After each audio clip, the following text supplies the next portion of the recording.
Prvi korak u korištenju Online Teacher jeste otvaranje besplatnog naloga. Kliknite na taster Register i dobit ćete jedan mali formular gdje treba da unesete svoje proizvoljno korisničko ime. U našem slučaju to će biti peter.edukatorium. U donje polje treba da unesete vašu aktivnu e-mail adresu. Izuzetno je važno da je to e-mail adresa koju inače koristite, jer ćete odmah od sistema dobiti poruku uz pomoć koje ćete postaviti svoju lozinku. U našem slučaju to je peter.edukatorium@gmail.com. Nakon toga kliknite na taster Register. Dobit ćete odmah poruku od sistema da je registracija kompletna i trebate provjeriti e-mail poruku. Čim ste dobili svoj e-mail, otvorite ga i kliknite na gornji link.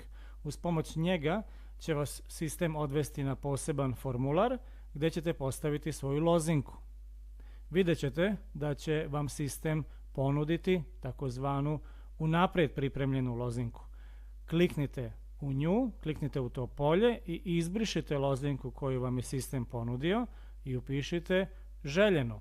U našem slučaju to će biti peter.2018.edukatorium. Primetite, molim vas, da ispod lozinke piše natpis Strong. To znači da je vaša lozinka jaka.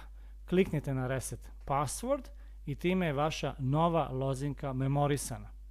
Nakon toga kliknite na opciju Login da biste se prijavili sa svojim podacima.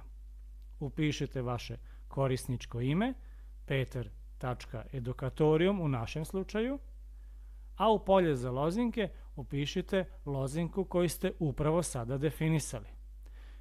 Ako želite da vidite lozinku dok je upisujete, kliknite na ono malo oko koje se nalazi na desnoj strani tog polja. Također, ako želite vašu lozinku memorisati, kliknite na opciju Remember Me. Pritiskom na Login prijavili ste se na sistem, što ćete tačno znati po tome što u gornjem desnom uglu sada stoji natpis My Account, moj nalog.